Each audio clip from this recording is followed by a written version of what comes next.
Welcome to our ongoing classes on Sheva Mitzvahs B'nai Noach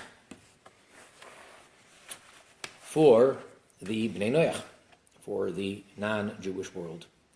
And we are continuing over here with our class, as we've been doing for many classes now.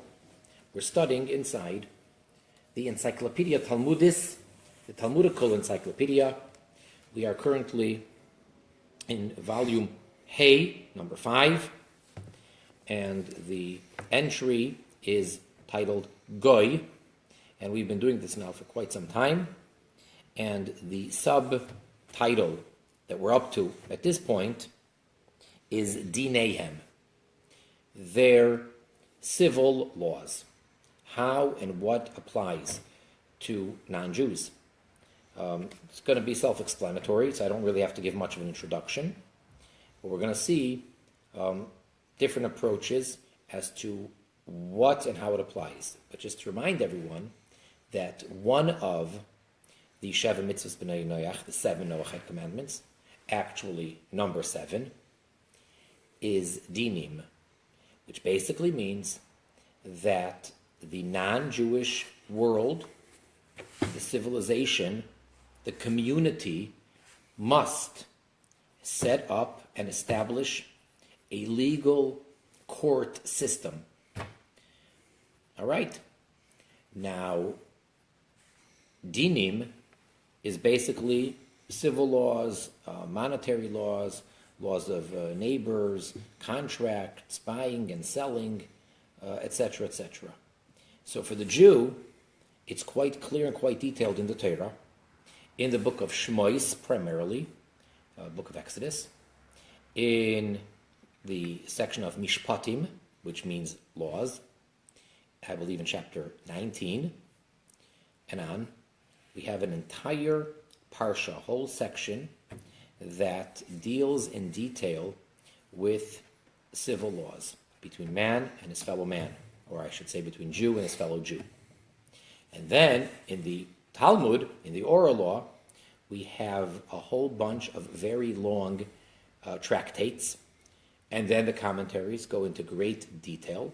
And then, of course, we have the Shulchan Aruch, the Code of Jewish Law, which deals with these laws in very, very great detail and lots of specifics, and then gives you the general rules so that when the case that you never learned about happens, they'll know the rules, and therefore the authorities, the judges, the Jewish judges, will be able to give a proper Torah ruling. And even nowadays, we have what's called a Beis Din, which is the Jewish court. And when one Jew has a dispute with a fellow Jew, he must take it to the Jewish court to be judged by the Beis Din, by the court, the Jewish court. And they hear out the two litigants, and then based on Jewish law as it is delineated in the Code of Jewish Law and the Shulchan Aruch, they then issue the verdict. Who owes whom money? Does he? Doesn't he? How much? Etc., etc. The question becomes, though, what is exactly the Torah perspective for the non-Jew? So when a non-Jew has a dispute with another non-Jew, ideally, in a perfect world of Sheva Mitzvahs, what's supposed to happen? So, we are on page Shin Chaf Vav, 326. And again, a reminder that when I say page over here, it's actually just a column. Every side has 2 columns, and then there's the footnotes. So we're in column 326, last line. And it begins, Dineihem, their laws, their civil laws. Bishnei sugei dinim nikroim dinei hagoyim b'shem dineihem. With regards to 2 types of laws are the laws of the non-Jews referred to as dineihem, their laws. And they are, Aleph, A, dineihem shepaska lahem Torah, the laws that the Torah has issued for them. So whatever the Torah says that this is how the non-Jew is to conduct himself, that's one type. Beis, B, Dineim shenogu bohem goyim. Those laws which the non-Jews have accustomed themselves to do. In other words, they're not listed in the Torah. They're not mandated per se by Torah law, but it's laws that they have. And in a previous class a while back, we actually discussed this at length based on an article of a very great Rabbi Kasher. But again, right now we're doing the Encyclopedia Talmudit, so he's going to bring it down, but much more brief than it was in that elaborate article. V'chasvu rishonim. The early commentators wrote as follows: She'ein donim bedinim shepaskol hem Torah.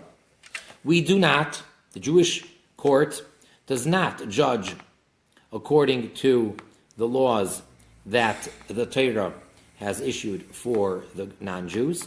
Elo b'makim she'ein lagoyim minhag yadua. Only in a situation, in a case where there is no known law or accepted custom for the non-Jews. Only then do we use Torah law.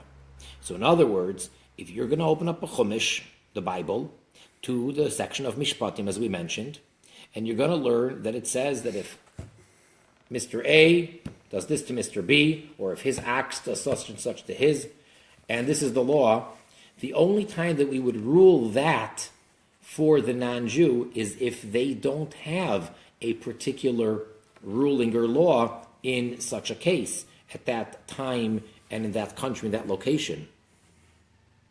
Then we, so to say, fall back on the Torah law. Or in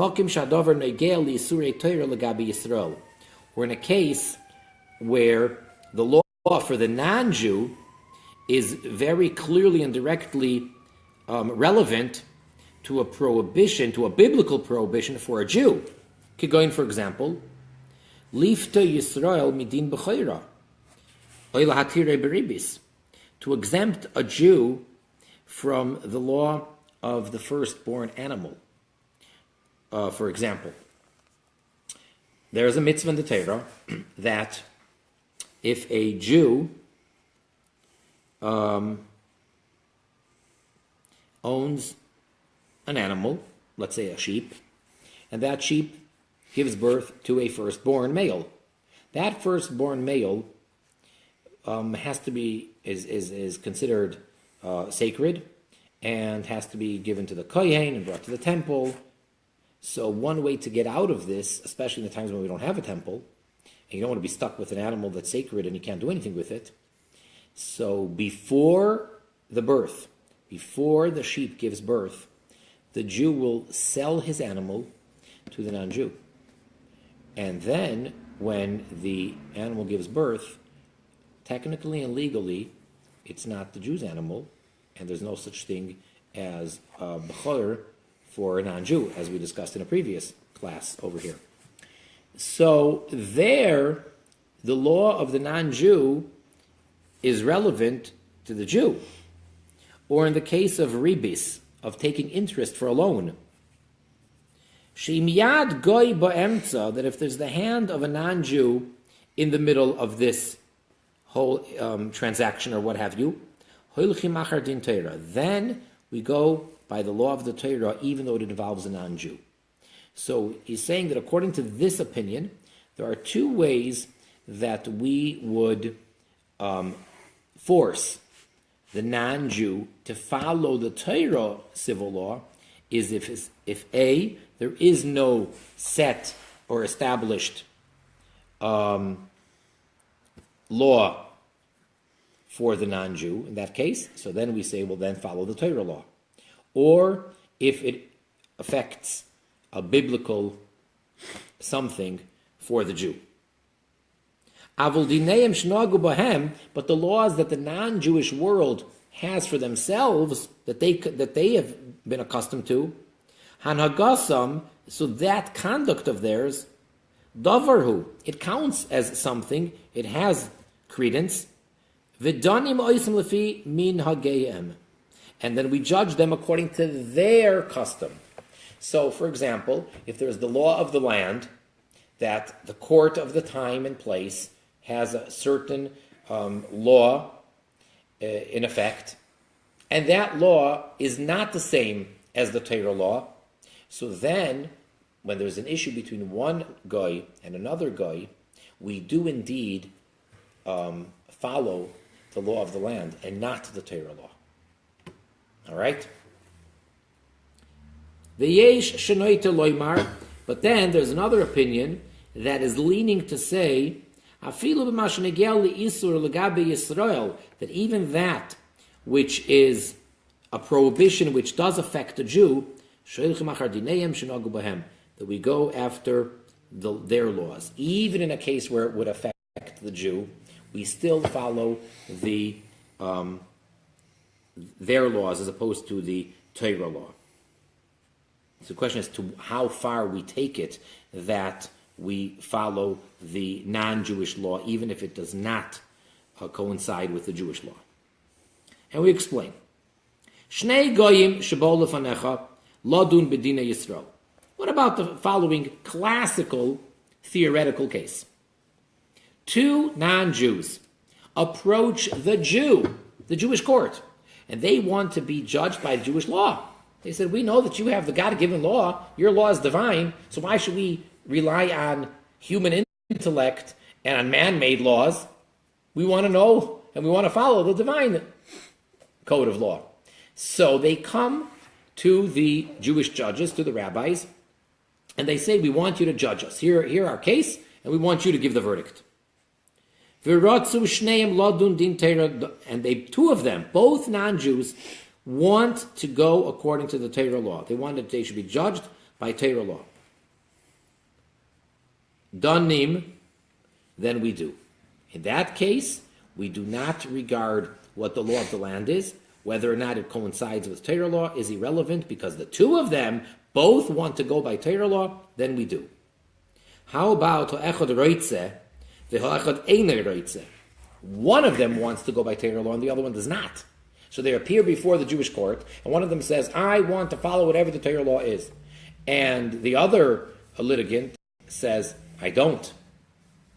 Ein koifim oisei ladun ela b'dinehem. We do not coerce the fellow who does not want to follow the Torah law, but rather we then will issue a verdict according to the law of the land. We can judge the case if that's what they want. They came before us, and one of them says, I want you to judge according to Torah law, as if we're both Jewish. And the other one says, no, I want you guys to judge the case, but I want you to judge it according to the law of the land. Instead of going to a secular court, we're coming to you, but I want you to judge according to the law of the land. In that case, we would judge according to the law of the land, because one non-Jew cannot force another non-Jew to follow the Torah law. How about this case? Yisrael v'goy shebo lefanecha ledin. A Jew and a non-Jew appear before the Jewish court to be judged. One is a Jew, one is a non-Jew, and they had a dispute. So now, this is a very famous ruling, and it does seem a little bit unfair, biased, and perhaps, if you will, peculiar. Here is the rule. Im yesh zchus liYisrael b'dineihem. If the Jew has merit according to the secular law, according to the law of the non-Jews at the time and in that location, danim loy b'dineihem. So then we will judge and rule according to the secular law, regardless of what the Jewish law is. V'oimrim loy, and we say to the non-Jew, kach dineichem, this is your law. That we're living in this country, and this is what the law says. In other words, if you two would have ended up in a secular court of law, this is what the judge would have ruled. So that's what we're ruling. But on the other hand, if the Jew has merit according to Jewish law, danim loy din Torah, then we will rule for these two people according to Torah law. V'oimrim loy kach dinenu. And we tell the non-Jew, this is our law, you're in a Jewish court, and the rule is that in such a case, so if there's ever the option, either from a secular perspective or from a Torah perspective, according to Torah law, for the Jew to have merit and to be the one who wins the case, that's what we would do. But now, very, very important point of fact that he makes. That rule, which clearly seems to be unfair, V'loi nemru hadvarim, but these words that we just said, that if there's a Jew and a non-Jew coming to Jewish court, that if we can, we always find favor for the Jew, meaning the only time that the non-Jew would win the case is if both by the secular law of the time and by Torah law, the non-Jew is in the right and the Jew is in the wrong. Well, then in that case, of course, we would, issue the verdict that the non-Jew is the one who is the winner of the case. This was only said, it was not said Ella, only the goyim shebizman nom, non-Jews, goyim of those times when the Talmud is speaking about this, she'enam gedurim bedarkei hadosos, that they are not following the proper religion. For instance, they are idolaters. So those types of goyim, we will do whatever we can to make the Jew meritorious and be the innocent one, or win the case. Aval, however, b'oisam hagedurim, those that are bound, those that are properly religious, loy nemar kein. This whole ruling was not stated in such a case. Ella, rather, in such a case, when it's a proper goy, im bo lefanenu ladin, if they appear before us to be judged, the Jew and the non-Jew, ein ma'avirim lemesaderech kimoloi machat, we do not budge the law, not even like the breath of a needle, elo yikoi vadines hahar, but rather the rule, the law, whatever the law is going to pierce through the mountain. It's an expression. Im loy, im l'shechik negdoi, whether it's for the benefit of the Jew or whether it's for the benefit of the non-Jew who's opposing him. If it's a proper goy, who basically is a ben noyach, law-abiding, Torah-abiding ben noyach, then we don't say that rule, and if they come to be judged by us, we follow whatever the rule is to a T. Al goy shekibel olav sheva mitzvahs b'nei noyach.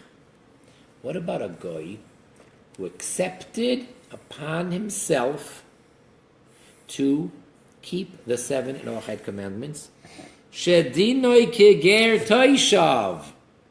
His status is equal to, it is akin to, a ger toishav.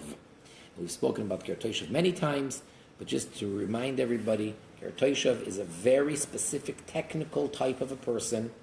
In English, I guess they call it the resident, convert, but the resident alien or whatever.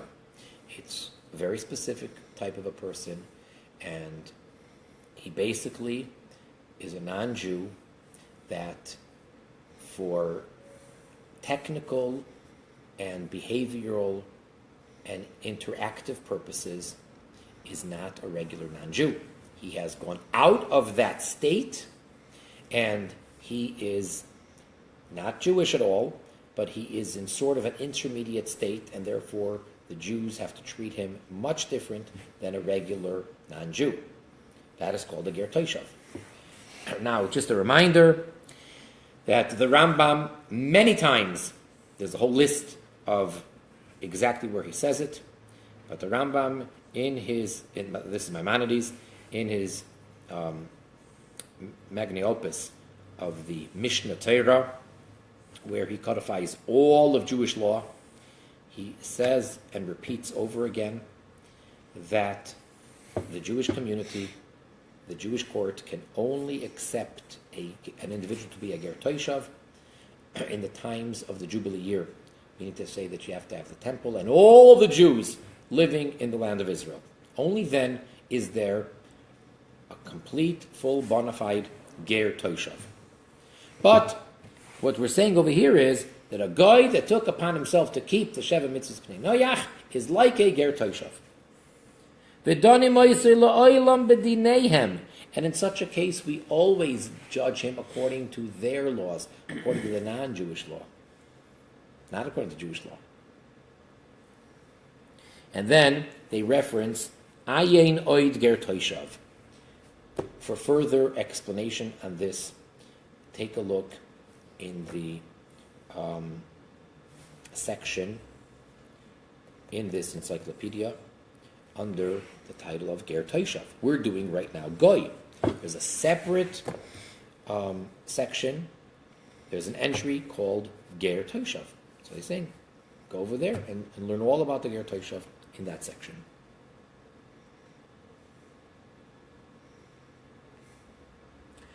Goy, Shekibel Olav, a non-Jew that took upon himself, Ladun B'dinei Yisrael, to be judged by Jewish law. Dani Moisei Kfi Dinenu. So then we judge him according to Jewish law. Whether that means he's going to win or lose, but if he takes upon himself to be judged by Jewish law, we do that. Ella, it's just Shemin Hastam Einen Mekabel Olav Ladun B'dinenu. Unless we know that for a fact that he actually took upon himself to be judged by Jewish law, if you don't know that for a fact, then the assumption is that he does not accept to be judged by Torah law, and he wants to be judged by the secular law of the time. So if you don't know for a fact, then we judge him according to the secular law, unless the guy explicitly takes upon himself to be judged by Jewish law, then we, by all means, judge him by the Jewish law.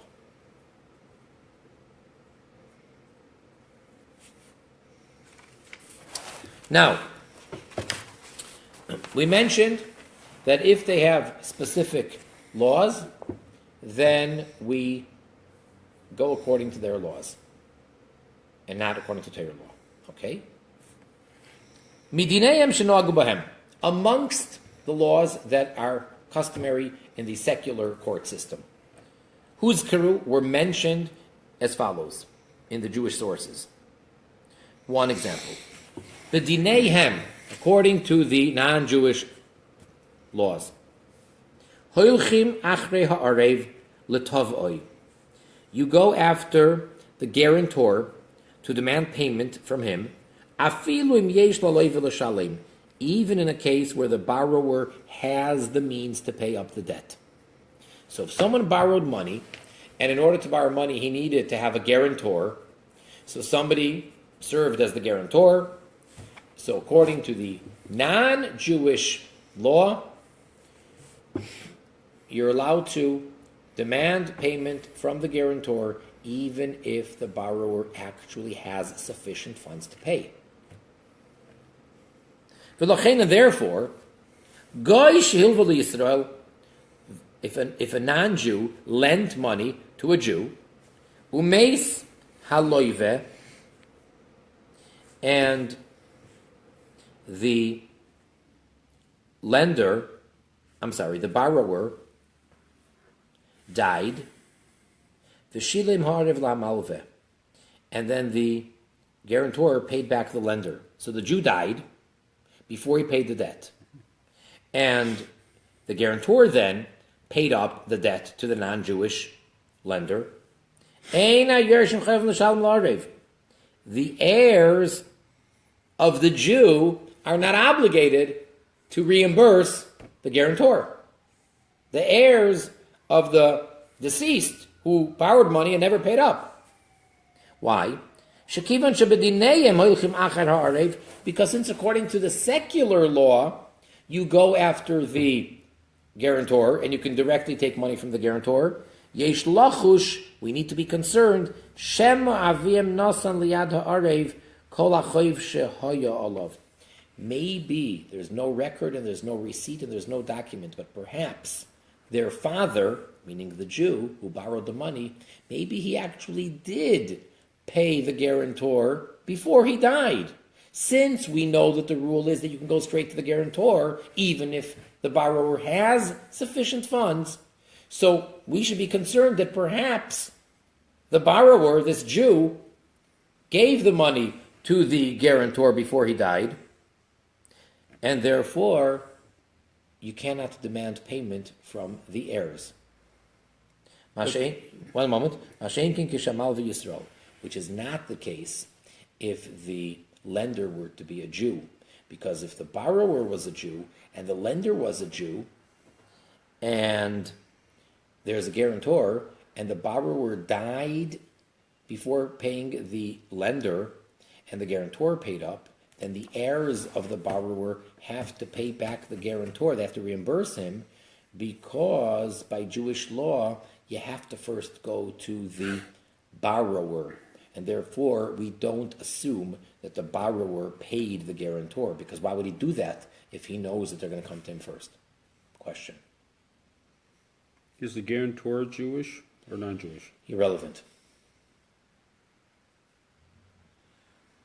Since the lender is not Jewish, and in the non-Jewish custom, they can go straight to the guarantor, therefore, we're concerned that it could be that the guarantor did get his money even before the borrower, the Jewish borrower, died. And therefore we say, that's it. It's the guarantor's loss, if it comes to that, because we don't know for a fact that he lost. Umitam zen, for this very reason, because in the non-Jewish law, they go after the guarantor. Therefore, a non-Jew who lent money to a Jew with interest. The lender is a non-Jew. He lent money to a Jew, and he gave him $100, and he said, you owe me $110 when you pay back. Another Jew is forbidden to be the guarantor in that loan. Why? A Jew cannot serve as a guarantor in that transaction. Why not? Because since the non-Jewish lender is going to go straight to the guarantor, he can bypass even trying to go to the Jewish borrower. He's going to go straight to the guarantor. So it comes out that afterwards, this guarantor is going to go demand reimbursement from the Jew. That means that if he's a Jew, the guarantor, it means a Jew is going to demand interest from a Jew. That's a big no-no. Jews cannot borrow or lend money to another Jew with interest. Borrow and lend money to a non-Jew with interest, no problem. So here, the actual borrower and lender and the interest, that's okay. A Jew can borrow money from a non-Jew with interest. That's fine. But if you have a guarantor for that loan, and he's a Jewish guarantor, yes, problem. Because when the non-Jew, the lender, will come to the Jewish guarantor and demand payment, how much is he paying? With interest, 110. And then, when the borrower has to reimburse the guarantor, he's paying him 110 for a $100 loan. He's paying interest to a Jew. Even though it's just reimbursement. So what? I borrowed 100 and I'm paying back a fellow Jew with interest. Can't do that. The Chosvu Rishonim and the early commentators wrote as follows: She'achshav, that now, dineim shel goyim, the rule of the goyim is leilech achar haloive imim tze'ehu. They do go at first after the borrower. It has changed, and this is going back to Rishonim, which is close to 1,000 years ago. In other words, what we said until now was back in the Talmudic times, which is some 1,500 years ago. But a few hundred years after that, it changed the custom, and in the non-Jewish world, the lender would first go to the borrower if you can find him, or at least they would go after whichever one they want, but they no longer go straight to the guarantor. It used to be that someone lent money to someone else, and there's a guarantor, so when it came time to pay back, he went straight to the guarantor. That has shifted. So therefore the application of all this, of course, changes. There's a dispute within the Talmudic sages. Im dinenu kedinehem, whether our laws are like their laws, when it comes to the Jewish court, the Supreme Court, not the Supreme Court, it doesn't have to be. When it comes to a Jewish court of at least 23 members that every city in the land of Israel is supposed to have, and they can judge capital cases, and they would put people to death. So we have a rule. When they take their final vote after the judges, there's 23 judges, which I guess to put it in American law or whatever perspective, it's sort of a jury. In other words, there's a group of judges. There could be 23 judges. There could be 71 judges. So that's kind of the function of a jury. Now these judges, we go by the majority. Well, for capital offense, we need to have a majority of at least 2 more people than the minority. So if, let's say, the vote comes out to be 36 to 35, or if it's 23, so it comes out to be, let's say, 12 to 11, so that would not go. You couldn't kill a person if the majority was only 1 person more. It has to be at least 2 people more. So if it would be 13 against 10, and the 13 say he's guilty and kill him, then he'd be killed. Now, when they take the vote amongst themselves, after they heard the entire case, and they heard the testimony of the witnesses, and now they're judging the case. So a very interesting rule. When it comes to capital offense, they always have to start the vote not from the head. Normally you'd give respect to the head of the court, to the elder amongst the elders. No, you always start off from the side.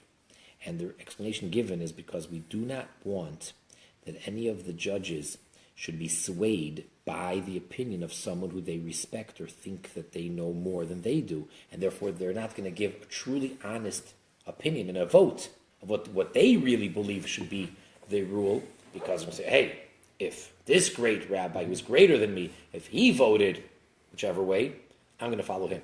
And that's a prohibition. The judge must say what he believes, even if he sees he's going to be in the wrong. Can't say, I want to be on the winning team, and we're already voting, and I already see that no matter what my vote is going to be, so I'd rather be part of the majority. You're not allowed to do that. You have to give your honest and your true vote of what you truly believe is the law. And if you're the minority, that's fine.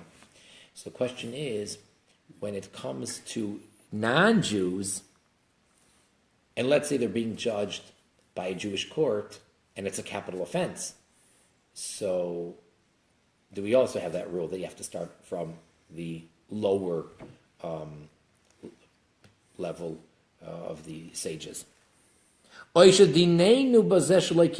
say that, no, in this detail, our law is different than their laws, and that's a specific Jewish ruling that in such a case, you have to start from the side and not from the head. So it's a dispute. Another thing, it's another example. In the non-Jewish world, at least in Talmudic times, if someone's ox, meaning someone's property, caused damage, they don't have to pay. You're not held responsible for what your ox did. Whereas by Jewish law, there's all sorts of detailed laws of payment when it comes to the ox doing damage. So that would be another case where, since they have a very specific rule and law that they follow. Therefore, that's what they follow. And we do not force them to abide by the Jewish law because they do clearly have their rules. Now, I don't know how that would be, for example, today in the United States. I don't know. I could only guess. But if somebody has, let's say, a pet ox, and that ox went out and it did damage, so is the owner liable to pay? Does it depend on whether he kept it locked up properly and somehow the ox got out or not, was negligent? Or how about if it's your pet dog and your dog went and bit someone? So are you held liable for everything? Do you have to make all those payments, whatever it may be? I don't know. I would only be guessing. I'm pretty sure that today In the United States. it would be stricter against the pet owner, against the animal owner. In other words, as long as a person owns any pet, he is responsible for any damages that pet does. That's what I understand. Yeah, which I know is stricter than the Jewish laws. The Jewish law, there's like 50-50s and all that. If Well, accidents. that's only with regards to an ox, and it's only the first couple of times. Right. Okay. Mm-hmm.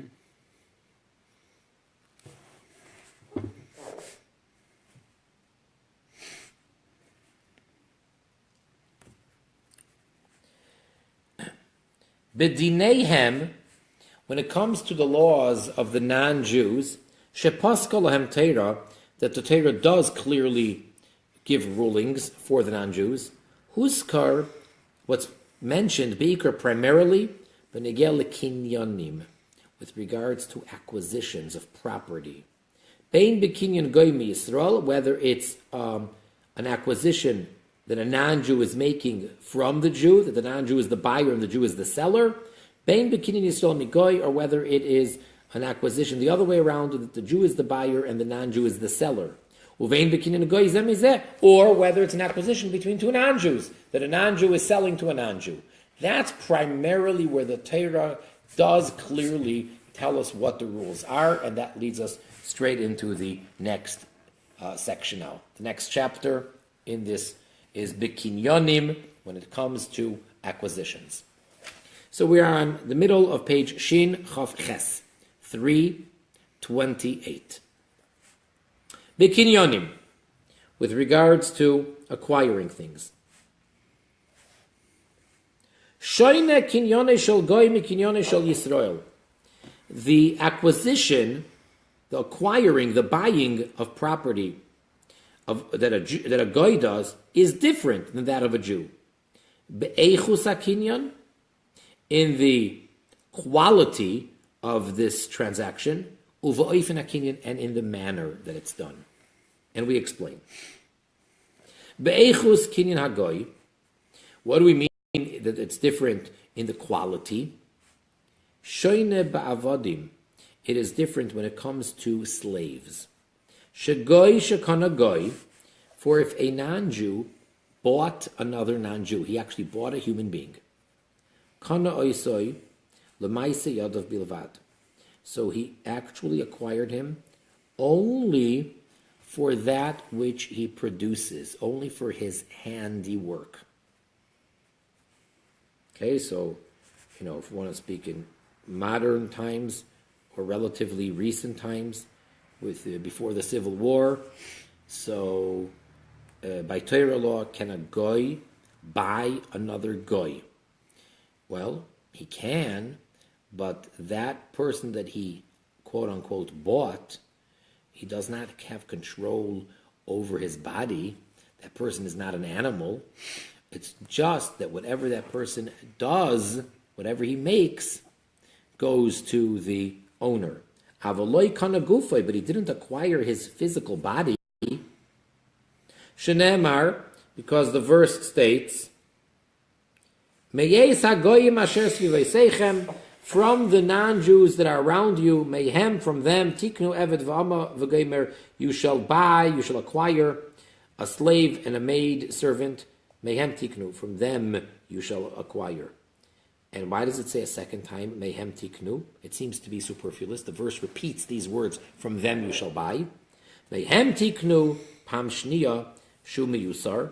The second time it says it, which seems to be superfluous, to teach us, atem koini mehem, you can buy from them, v'lohem koini mikem, but they cannot buy from you.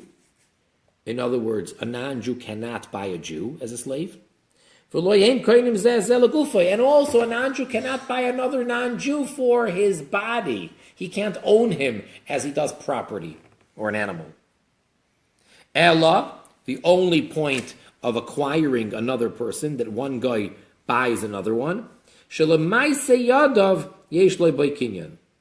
when it comes to what he does, his accomplishments with his hands, whatever he builds, whatever he makes, that belongs to the master. Kal v'chomer mi Yisrael, because this is what we call the logic of kal v'chomer from the Jew. Shegoy koine Yisrael l'maaseh yadav, that a guy can buy a Jew, but only for the ownership of his handiwork, but not for the actual person. Shenemar, for the verse states, v'chisasig v'goymer, that if it comes to the point where you can afford, umach achicha imoy, and your brother became impoverished, v'nimkar leger toishav imach, and therefore the Jew, your fellow brother, was sold to a ger toishav, oy le'eker mishpachas ger, or to a family of a ger, goy begoy lekol shekain. So how much more so a goy with another goy?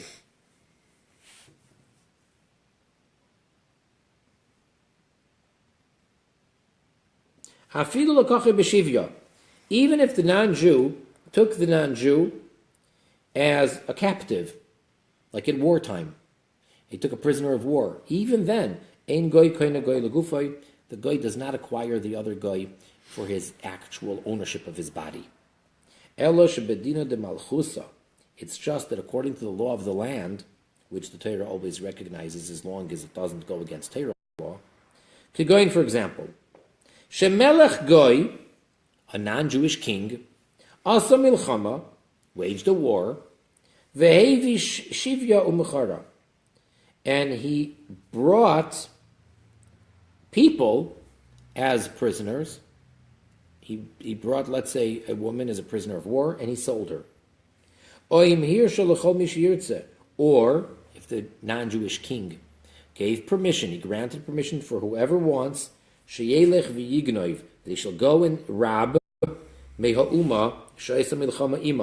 from the nation which is waging a war against them. So if a certain king tells all the people of his kingdom that they may go and steal from their enemy that's waging a war against them, and then you can sell whatever you took and you can keep the profit. Or if his laws were whoever does not pay taxes will be sold as a slave. The king has such a law that whoever does not pay their taxes, that person will be sold as a slave. Or whoever does such and such, or whoever does not do such and such, Yimacher will be sold. In all those cases, Nistapku Badavar, there's a doubt. In those cases, does he then acquire his body, or even then not? So the fact that, because we have a very strong rule, Dino de Malchusa Dino, the law of the land is law. So here, this is the law of the land. The king has established that whatever, so then he will be sold. So the question is that a complete absolute sale, or also then it's not? The siku, and the conclusion is, that the opinion of the early commentators is that he did not acquire his actual body. Even in all those cases that we listed, it's only that the person can be sold, meaning he's like a slave, that whatever he does, whatever he makes, goes to the master. However, they at no time actually own him, own his physical body.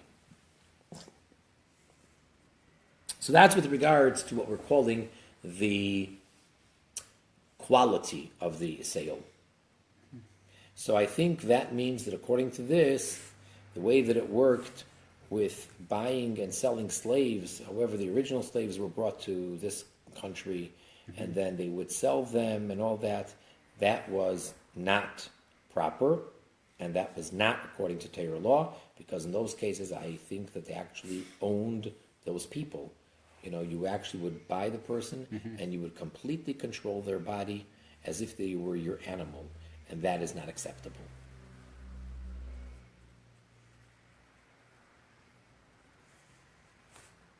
Now the second point that we said was in the manner of how you transfer property, the way to acquire things.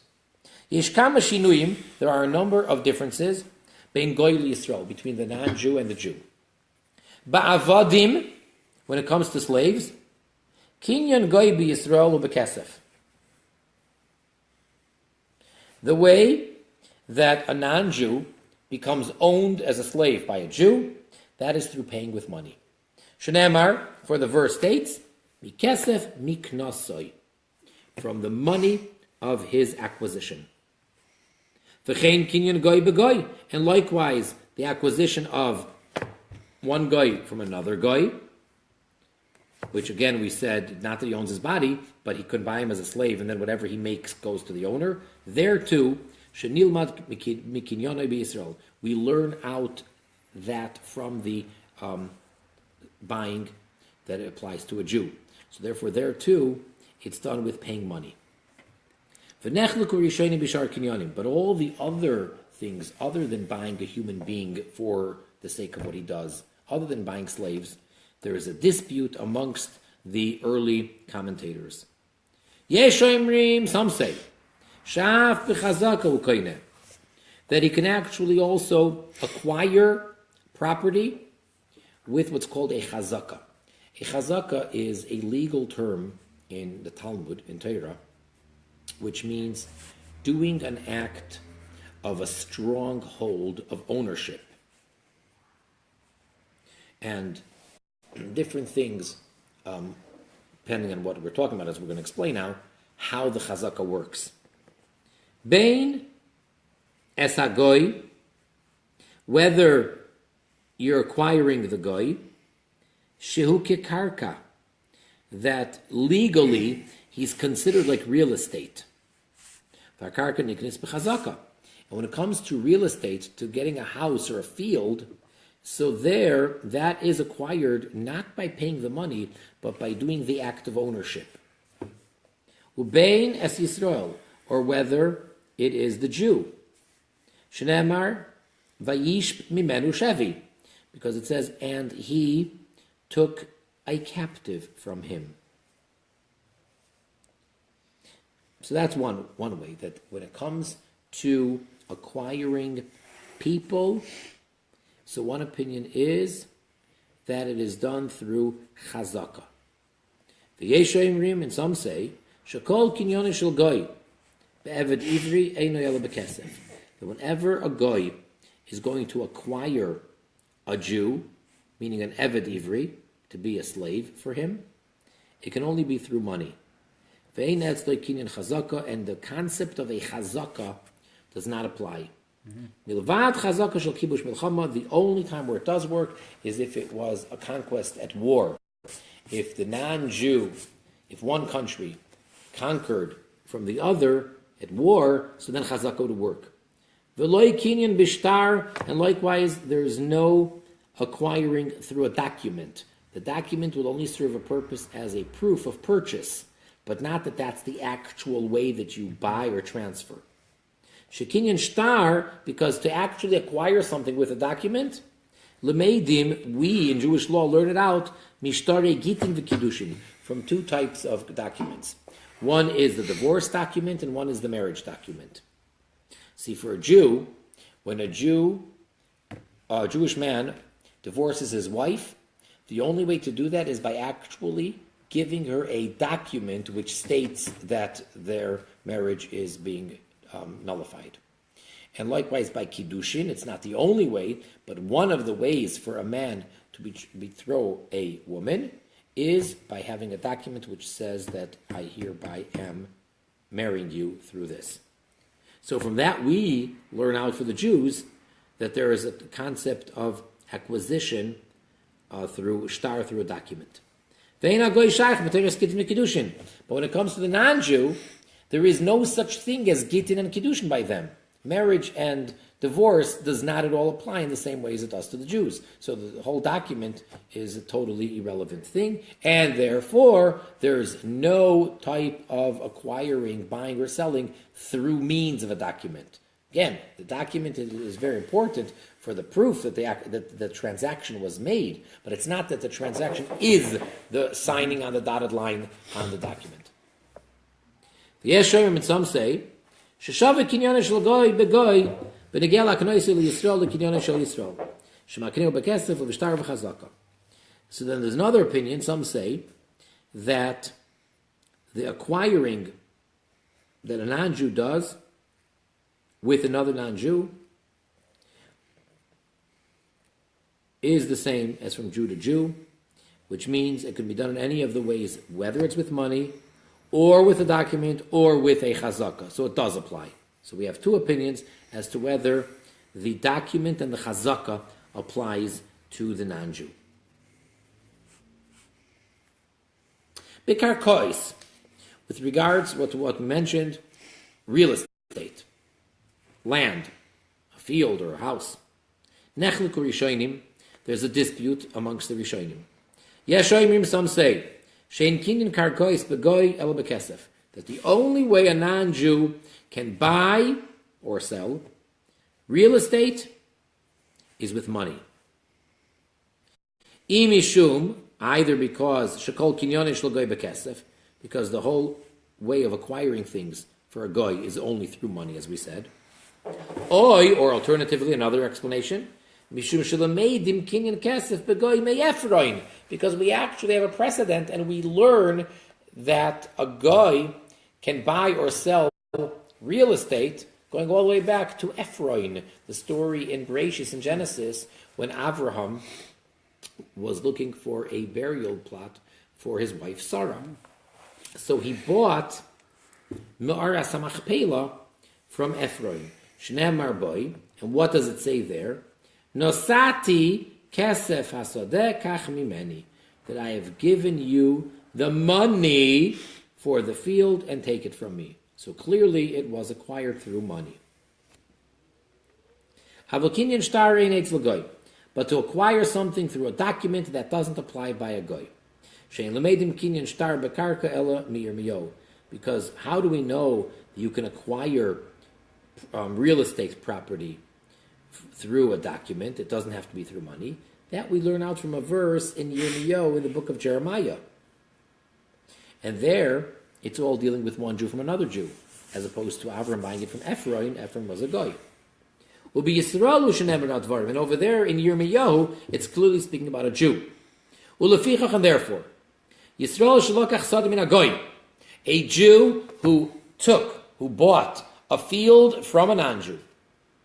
As long as there's no set law of the king at the time, because otherwise whatever rules he makes. But there is no set law of the king at the time, and a Jew bought it from a non-Jew. And the Jew gave the money.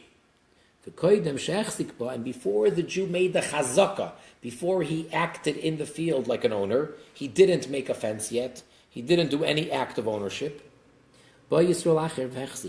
Came another Jew and made the chazaka, did an act of ownership in that field.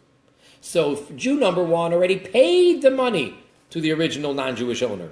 Jew number two came and did the act of chazaka. He did it in the same way that one would do an act of chazaka in something which is ownerless. If there is some property which is ownerless, so then the first person to come and do the chazaka becomes the owner. Zacha Hasheni. So in this case, the second Jew who didn't pay anything, but he just merely made the chazaka, he's actually the one who would win in a case, and this field would become his, as opposed to the Jew who paid. Why is that? Because it works like this technically. Since by a non-Jew, he can buy and sell through money. Okay, so Jew number one paid him money. As soon as you paid him the money, it's no longer the non-Jews because he received the payment. However, is it automatically the Jews? No, because now he needs to do an act of chazakah. So technically, that field that the Jewish buyer paid the owner, it went out of being under the ownership of the non-Jew. It did not yet come into the ownership of the Jewish buyer. Therefore, it is ownerless. Came Jew number two, and he made a chazakah. It's as if he actually acquired it from no man's land, from ownerless. So that's how it would work. Because the non-Jew sold it. The non-Jew got the money, so it's no longer his. The non-Jew sold it, and the Jew needs to do the work chazakah before he acquires it. Right. Therefore, if Jew number two jumped in and did it, it's his. Vayisroel HaKoineh, and the first Jew who gave the money, Loi Gomar Daito Liknoisoi. He did not have complete, absolute consent to really buy it. If it's a place where the custom is to write a document until the document is written, and there was no document written yet. He paid up the money, and now they're going to write up the document. And in the meantime, the second Jew came.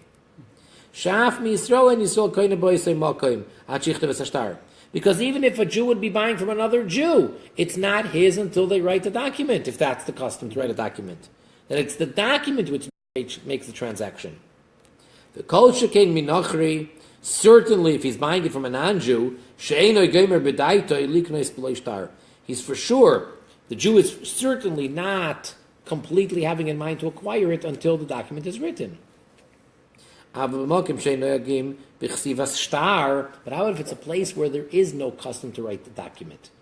They just give the money or what have you. So if it would have been a Jew, if he'd be buying it from a Jew, then the money does the entire deal, and as soon as he gave him the money, it's his. Then in that case, so too here, and then Jew number one would be the one to get it. If it's a place where they don't write a document, and Jew number one paid the money to the non-Jew, then Jew number two can't just come and make a chazakah. Because it did become Jew number one's by merely paying the money, because they don't write a document there. And some say the exact opposite. That a goy cannot acquire or buy property, real estate, from a Jew, and he can't sell it to him. A goy can't sell it to a Jew unless it's with a shtar, not with money. It has to be a document. Because the non-Jew is only relying on the document. The money is not enough. So whether the non-Jew is the one giving the money, he wants to buy it, or whether the non-Jew is receiving the money, wants to sell it, the money will not seal the deal. It's got to be a document. Shestam goy alamhu because the Jew doesn't trust that the guy is going to stick to his deal until they have a written legal document. Because the assumption is Stama Goy is a thug, and therefore the Jew is not completely assured that the non-Jew won't change his mind even after he received the full payment until they actually write a document. So either way, if the Jew paid the money or if the non-Jew paid, whichever way it goes, there's still a chance that the non-Jew is going to turn around and change his mind. And therefore, even according to this opinion, even in a situation, in a place where they do not have the custom of writing a document. So if it would be a Jew buying from a Jew, then the money would have been sufficient, and that would have sealed the deal. But from a non-Jew, the Jew cannot acquire it with simply giving money. And therefore, again, whoever makes a chazaka and grabs hold of this field before the document was written, it's as if he, the second Jew, acquired it from being an ownerless state, and it's his, the second Jew's.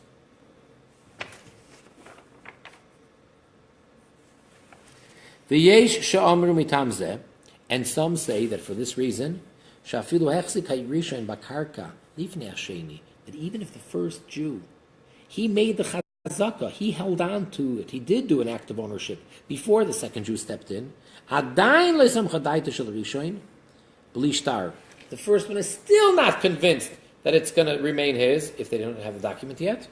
The Zacha Basheni, the second guy who came in, he merited. It's his. Even though all he did was the same act as the first guy. And the first guy actually paid the money. But because the document was not written yet, so all that happened was it became ownerless, and the first Jew, the buyer, never felt secure. So therefore the second guy who came and did the act of kinyan, he is the one who gets it. And some say, no. Why is the second guy any better than the first? So if the first guy made the chazaka, then it's his. Even though he didn't get the star yet, but number two for sure didn't get the star. Second Jew didn't get any star. So therefore they say that the star is not necessary in this case in order for it to be Jew number one if he did the act of chazaka. Lefi, because we say because we say that when Jew number one did that act of ownership to the field, his intention was to get this field from being ownerless, not from the guy that he bought it from. The guy he bought it from, he gave the money, and until they write a document, he's not convinced that he's going to get it from him. Therefore, the fact that he went ahead and he did some act of ownership is no worse than the second guy. In other words, his intention is the same. I am now getting this field from being ownerless. I gave him the money, so therefore he's out of the picture. He's no longer the owner. Now it's ownerless, and now I made a chazaka. So why is he any worse than number two? So that's an argument. L'deyazu, according to this opinion, im hisna befeirush, if he explicitly made a condition, that he wants to acquire it just with money. He clearly stated so, excluding the document. So in that case, that means that he is relying.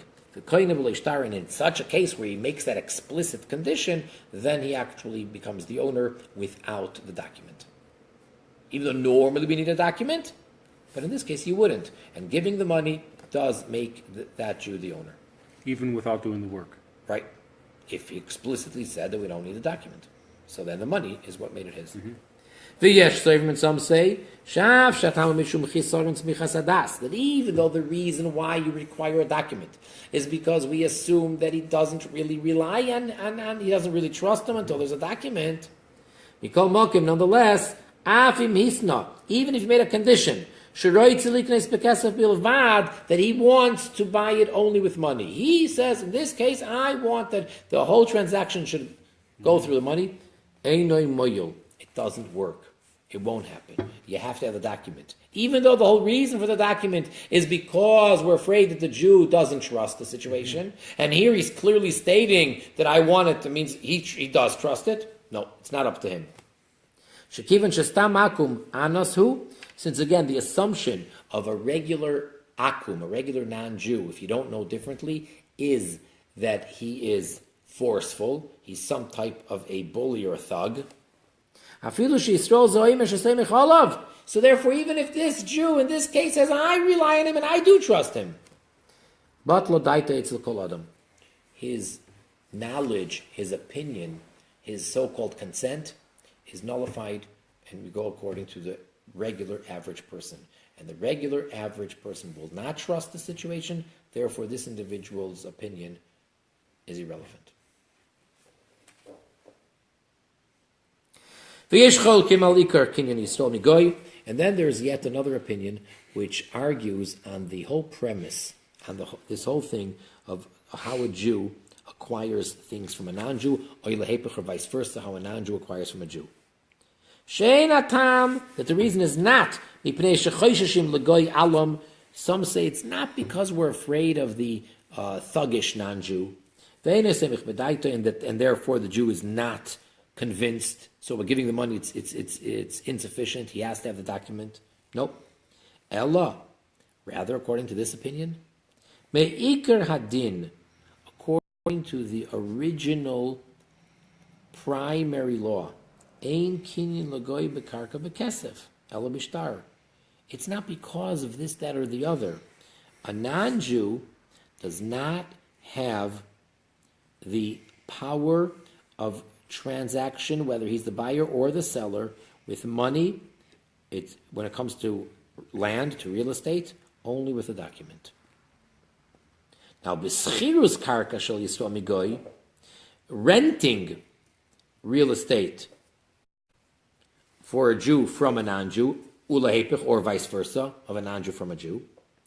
La soivrim, according to those that hold, shadavar tolui b'makim shenoyagim, that it's dependent on the custom in that place and that time. Oy loy noyagim b'chsivas hashtar, or not. You know, it all depends on whether they write documents. So according to that opinion, that it all goes by whether they write documents or not, b'schirus karka, when it comes to renting real estate, there, no matter what the custom is, a Jew always can acquire temporary ownership, can rent from another Jew with just giving money. Even if it's a place where they write a document, but a Jew from a Jew can definitely rent with just giving money. Af b'goy kain, so too when it comes to a goy. And according to the ones that hold that a Jew from a non-Jew can never acquire it with money, so too when it comes to renting. So it would depend on that same argument. When it comes to acquiring real estate by doing the act of ownership, called chazaka, nechleku, we have a dispute. Yesh soifrim, there are those that hold shegoy koine bechazaka, that a goy does acquire real estate by chazaka. Shekein matzinu, for this is what we found. She'amoinu moyav tiaru b'sichoin. Biblically speaking, the nations of Ammon and Moav, they became, so to say, purified. They became kosher for the Jews to conquer through Sichon. See, originally it says that we're not allowed to take the lands of Ammon and Moav.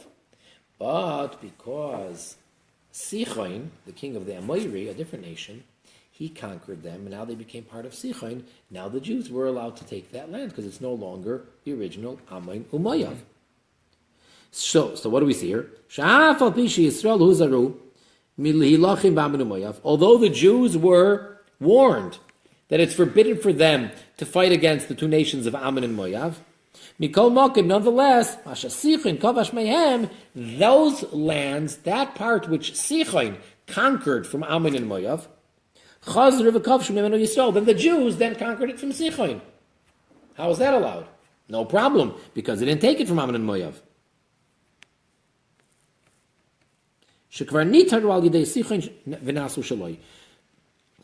Because they were already, so to say, purified through Sichon, and they became his. And how did Sichon acquire them? He acquired them by force. He did the act of ownership by making a war and taking it over. V'yesh soivrim, and some say shein kinyan chazaka lagoy, that a goy does not have this type of kinyan. There's no such thing as a goy acquiring land through a chazaka. Lefisha goy hu alam, because again, according to this opinion, the goy is a thug. V'im haya koine b'chazaka, and if you would say that the rule is that he can acquire something by force, haya machzik ba'al musay, he would then acquire things and make a chazaka with his might, by just being a bully. Umitam then, for this very reason, yesh shekasav, there is one who wrote, shedavka liknes mi Yisrael, specifically when we're talking about a goy buying from a Jew, Ein legoy chazaka, that the non-Jew doesn't have a chazaka. Aval lahaknois li Yisrael, but in order to sell it to a Jew, makne b'chazaka, there he could sell it with the Jew making a chazaka, because the reason doesn't apply, because the Jew is not the thug. The yesh soivrim, and some say, shaloi mitzad almus ein legoy chazaka. It's not because of being strong and being a thug that the goy can't acquire something through chazaka, but rather they say again that this is according to the original letter of the law. It's not because of any decree or any thing that we're thinking of. Now we have another type of chazaka when it comes to real estate. If someone is living in something or working with something every single day for 3 consecutive years, and no one complained or no one filed an official complaint, no one said boo, that then becomes proof that he is the owner, the person who's been there for 3 consecutive years. So, cheskas shalosh shonim, this concept of owning a field or a house by simply being there for 3 consecutive years with no one complaining, and that's how it works by Jews, the divrei hakol, everybody would agree, ein lagoy, the goy does not have that. If a Jew lives in a house for 3 consecutive years, and then the original owner comes and he says, oh, by the way, it's time for you to get out of my house. I now want my house back. I need my house. And say, thank you. I'll let you live in there for 3 years. And the guy says, excuse me? I bought this house from you. You didn't let me live in your house. It's my house. So, do we say, well, produce the proof of purchase? Where is your document? No, because it's been 3 years. We don't expect people to save a document for that long. That rule of owning something because you've been there or used it consecutively for 3 years does not apply to Goyim. And even if the Goy ate there, he used it, it's a field, and he's been there for many years, his eating there is no proof if he doesn't bring a document.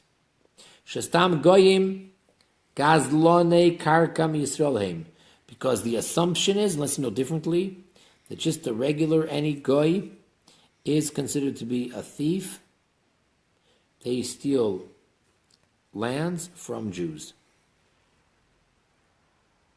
And the Jew is afraid to protest. See, normally just make a protest before 3 years go by.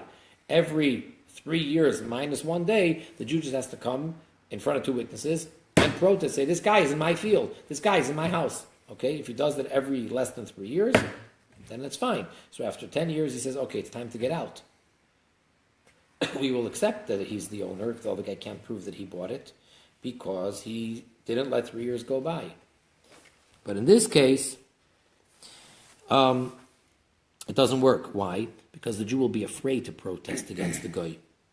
Therefore, when the sages made up this idea of 3-year ownership, that's proof that it's yours, they did not let that work with when a Jew is holding on to what originally was a non-Jewish property. And therefore, the field goes back to its original owner, even without taking a vow.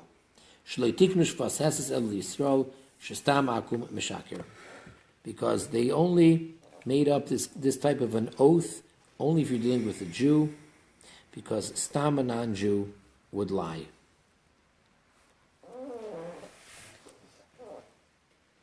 When it comes to movable objects, clothes, dishes, tables, chairs, any movable object as opposed to real estate. So, the transformation of ownership, when a goy wants to buy it from a Jew, or a Jew from a goy, it is not the same as acquiring something from one Jew to another Jew. Shenemar, because when it speaks about buying and selling, it says in the verse, simkeru mimkar lamisecha. And if you sell something, you Jew, to your fellow Jew. oikonoi miyada misecha, or when you buy something from your fellow Jew. Hareisha memkar v'akinyan shel hamisechahu loi keshel nachri. So from this verse we see clearly that when you acquire something from the non-Jew, or sell something to the non-Jew, it's not the same as from a Jew.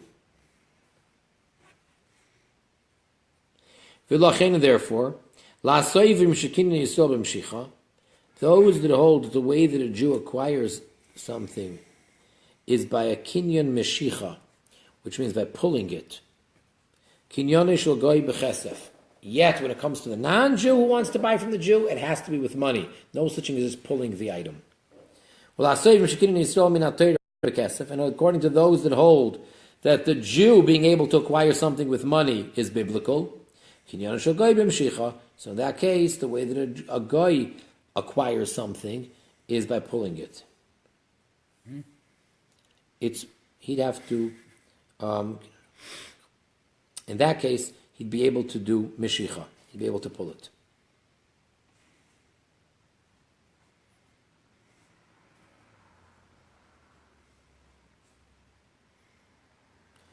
The yesh shesoiver, and then there's the one who holds sha'afim bi Yisrael akinu meshicha, that even if by a Jew he can acquire movable objects from another Jew by merely picking it up or pulling it. Yitachen, it could very well be shagam b'goy b'mshicha, that by goy it also works that way. V'akos v'misecha, the verse that we quoted about buying and selling, it says from your fellow Jew. V'alahavdu ben Yisrael l'goy b'dinay na'a. That's coming to make a distinction, a clear distinction between a fellow Jew and a non-Jew when it comes to oina'a, which means how much profit can you make. But it's not teaching you how to acquire it. It's not saying, it says in that verse that you pull it with your hand, so the only way, so by a Jew, if you pick up the object for the sake of acquiring it, it's yours. No, by the non-Jew it can also work that way. We're talking about how much profit can you make. So there, by a fellow Jew, you're limited and you can't overcharge. The Yesh min HaRishonim Soiver, and then there is amongst the Rishonim who holds Sha'afim kinyan Yisrael b'kesef, that even if the kinyan, the acquisition of a Jew, is through money, l'fiyah maskana in mavdilim bein Yisrael l'goy b'kinyanim. So according to the conclusion, we don't make any distinction between a Jew and a non-Jew when it comes to acquiring something. And therefore, the way that a non-Jew acquires something is also through money. Okay, so we have all these different opinions, different arguments. Lahalacha. What's the verdict? Nechlu Rishonim. There's an argument as to what the halacha is amongst the early codifiers. Roi v'poiskim, the majority of the codifiers, Soivrim hold shagoy kinyone b'metaltin b'mshicha, that the way that a goy acquires movable objects is by pulling it. Bein goy shekonomi Yisrael, whether it's a goy who's buying from a Jew, vein Yisrael shekonomi goy, or whether it's a Jew that's buying from a goy. No difference. The way to do it is by pulling the item, just like one Jew from another Jew. The Yeshayim, and then there are those that say shekinyone b'chesef, that the way that the non-Jew can acquire is movable object is through money. And then there's a third opinion. Some say either way will work. Either through mishicha, pulling it, or through paying the money. Lemaise. So, in actuality, kasfu apoiskim, the codifiers have written, sheyesh lachush l'chol hadeyes, that you need to be concerned with all of the opinions. And therefore, a guy who bought an animal from a Jew in order to exempt the Jew from the problem of the firstborn, so before the animal gave birth, the guy was kind enough to buy it from the Jew.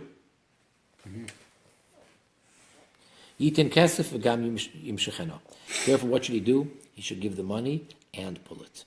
Because there's different opinions. So you want to cover all bases. Because if he only gives the money, or if he only pulls it, according to some opinion, he didn't acquire it. And then when the baby sheep is born, the Jew would have to consider it sacred. But after the fact, if the non-Jew only pulled it, that does work to exempt it from being the firstborn. So if a Jew sells his animal to a non-Jew, and the non-Jew only did Mashiach, pulled it, he did not pay money, after the fact, we'll say it was good enough, and therefore that baby, baby sheep that's born will not belong to a Jew. It's no problem. Because according to most of the halachic opinions, by a non-Jew, the way that he acquires movable objects is through Mashiach, through pulling it. Some say that even after the fact, if you only did one of these ways of acquiring, either only money or only pulling it, it wouldn't work. Not money by itself, nor pulling it by itself, even after the fact. What about things where there is no such thing? It doesn't make any sense to pay with money. You go in, for example, if someone found something, so as soon as you pick it up, that makes it yours. Or a gift. There, everybody agrees that the goy will acquire it by pulling it. No money necessary.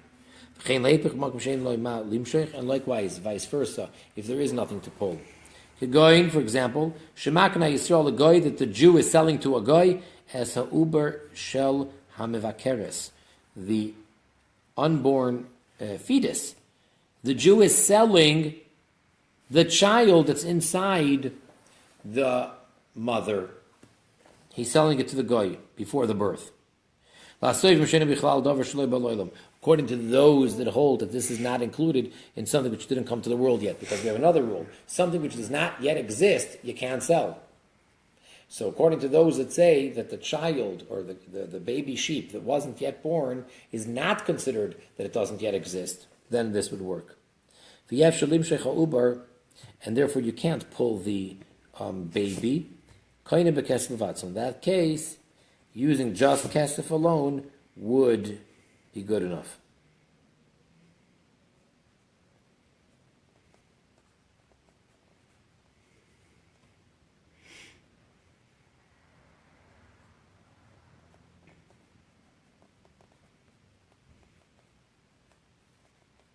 Kinyan Chatzer.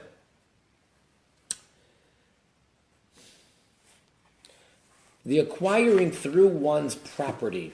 If someone has a yard and something comes into his property, so then that property has acquired it for the owner.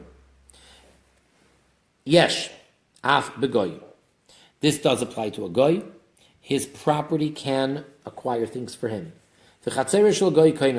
And the courtyard of a non-Jew does acquire things for him. And there are amongst the later commentaries that hold that since the way that a chatzer, the way that a courtyard can acquire something for its owner is because of shlichus, because of the concept of making someone or something your agent. But there's no such thing as shlichus when it comes to a non-Jew, as we discussed in a previous class. Mm-hmm. The whole concept does not apply. Therefore, in therefore the non-Jew's property cannot acquire anything for him, because the whole reason why your courtyard can be considered as an extension of your hand is only because of shlichus, of appointing someone in your stead, and that only applies to Jews.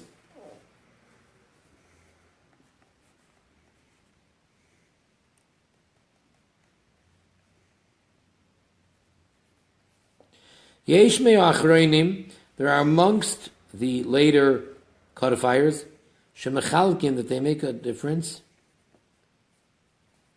Bekinyan chatzer, ben goy legoya.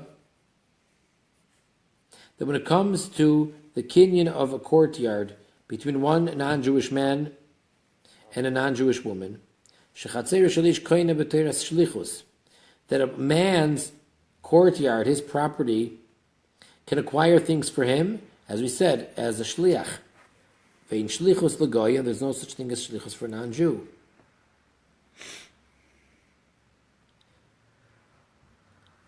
Aval chatzeira shel isha koina b'teres yad.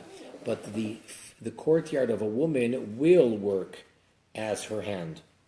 V'hagoya hafi yesh lo yad liknos, and therefore the non-Jewish woman, she does have a hand to acquire something. Therefore, her field or her courtyard will acquire things for her, even though there's no shlichus. You can't appoint someone to be your agent, but she does have a hand. So therefore, they're saying that the courtyard is not exactly a shliach agent, but it's more like an extension of her hand.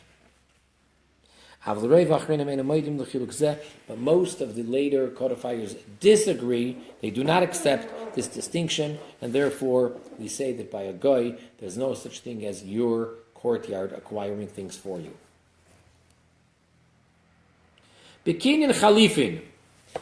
There's another type of a kinyan, of an acquisition, and that is called chalifin, when you make an exchange.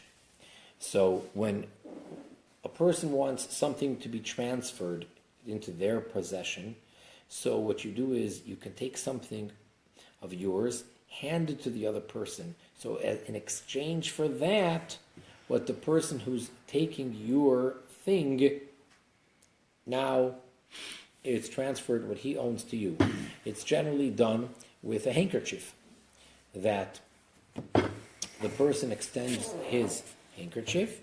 As soon as the person picks it up, so now he transferred over because he took this handkerchief, so he gave whatever they're talking about here. So whether this applies by a non-Jew as well. Nechleku badavar, there is a dispute. Yesh seifim shekoine begoy. Some say that chalifin does work by a non-Jew. Sheremiyah totera be'eved ivri hanimkar legoy she'en nikne bechalifin.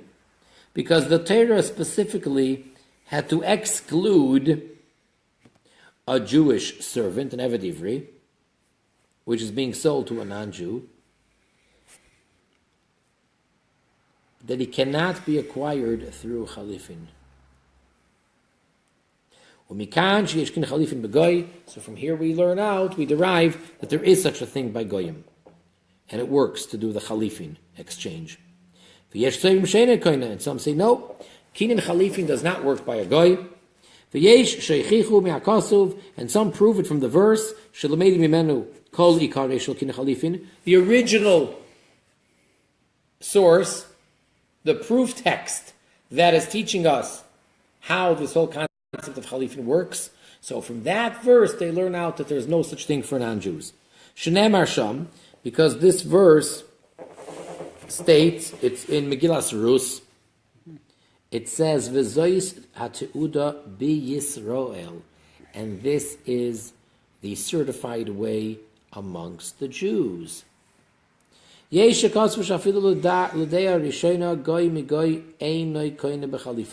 Some say that even according to the first opinion, one goy from another goy, no Jew involved, cannot acquire it through chalifin. And that's what is being excluded through this verse in Rus, that said that this is the certified way in amongst the Jewish people.